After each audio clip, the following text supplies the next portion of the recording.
Ancient Egyptians did not see death as an ending. To them, death was only a doorway.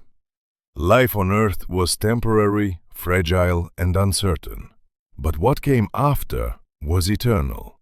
Everything they believed, built, and feared was shaped by one question: what happens after we die? The answer defined their entire civilization. The Egyptians believed that every human being was made of several parts. The physical body was only one of them. There was the Ka, the life force that needed food and offerings to survive. There was the Ba, the personality, able to move between worlds. And there was the Ak, the transformed spirit that could live among the gods. Death did not destroy these parts, but separated them. The goal of the afterlife was to reunite them forever. For this reunion to happen, the body had to remain intact. This is why mummification was essential. Without a preserved body, the Ka would have nowhere to return. If the body decayed, the soul would be lost. Preservation was not about appearance, it was about survival. Every organ, every wrapping, every ritual served a spiritual purpose. The journey after death was long and dangerous. The soul entered the Duat, the underworld, a realm filled with gates, monsters, lakes of fire, and divine judges. The dead were not automatically rewarded, they were tested. They had to know sacred names, recite spells, and prove they were worthy to continue. This knowledge was power, and without it, the soul could be destroyed forever. At the heart of the afterlife stood judgment. The deceased would face Osiris, ruler of the dead. Their heart, believed to contain memory, intention, and morality, was weighed against the feather of Ma'at, the symbol of truth and balance. If the heart was lighter than the feather, the soul was allowed to pass. If it was heavier, it was devoured by a terrifying creature, and the soul ceased to exist. There was no forgiveness, there was no second chance. Because of this fear, Egyptians prepared for death their entire lives. Tombs were stocked with food, tools, furniture, and texts. These were not symbolic offerings. They were practical necessities for the next world. The afterlife was imagined as a perfect version of Egypt itself, with fields to farm, rivers to cross, and work to be done. Eternal life was not rest, it was continuation. Spells and texts played a crucial role. The Book of the Dead was not a single book, but a collection of instructions, prayers, and protective words. These texts told the soul how to avoid danger, how to speak to gods, and how to survive judgment. Wealth determined access to these spells, but belief in their power was universal. Even ordinary people hoped for the afterlife. Though they could not afford grand tombs, they believed proper behavior in life mattered. Living according to Ma'at, truth, balance, and order, increased the chance of eternal survival. Morality was not abstract. It was a survival strategy. The gods themselves were deeply involved in the process. Anubis guided the dead. Thoth recorded judgment. Osiris ruled the final realm. Death was not chaos. It was governed, structured, and unavoidable. For the ancient Egyptians, the afterlife was not a distant hope. It was a certainty, but only for those who prepared. Life was short, unpredictable, and often cruel. Eternity was the reward for endurance, obedience, and belief.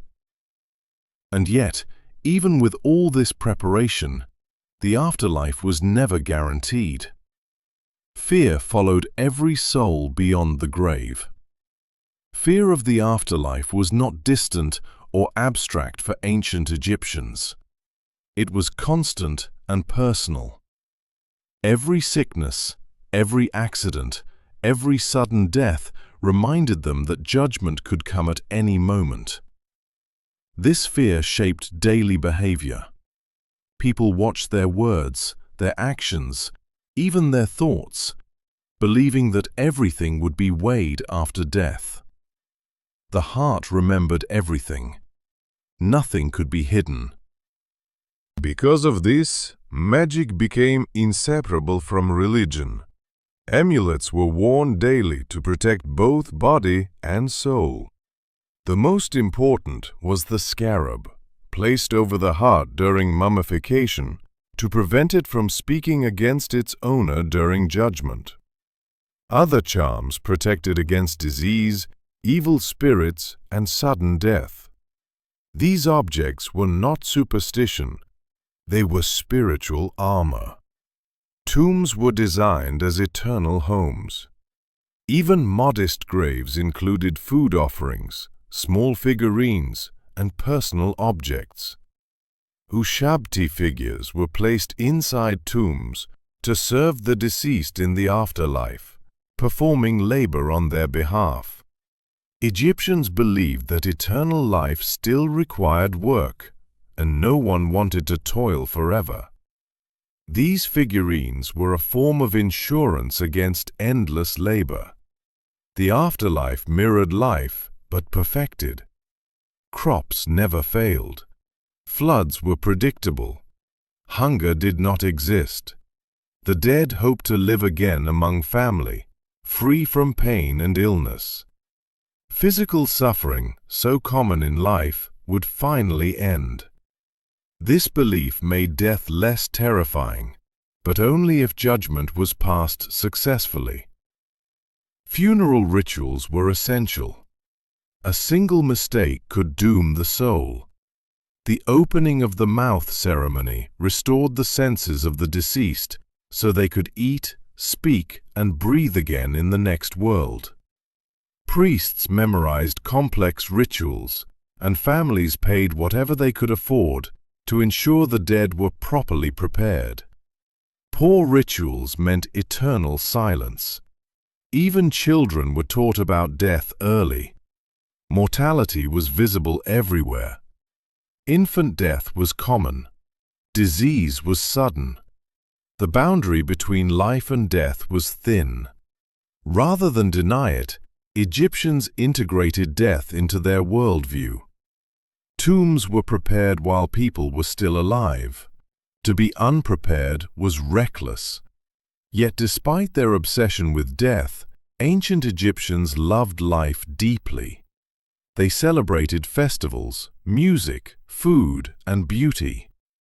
Art was colorful, joyful, and full of movement. Life was precious precisely because it was temporary.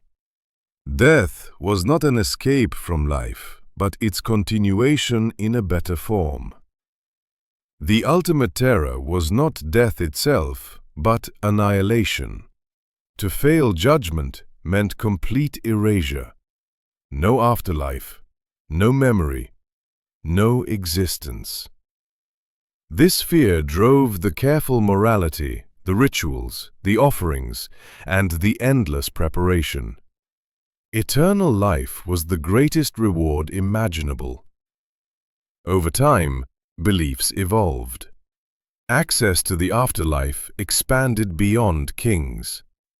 Nobles, craftsmen, and eventually common people believed they too could achieve eternity. Death became more democratic, but judgment remained absolute. No one was exempt. In the end, what ancient Egyptians believed about the afterlife explains everything they left behind.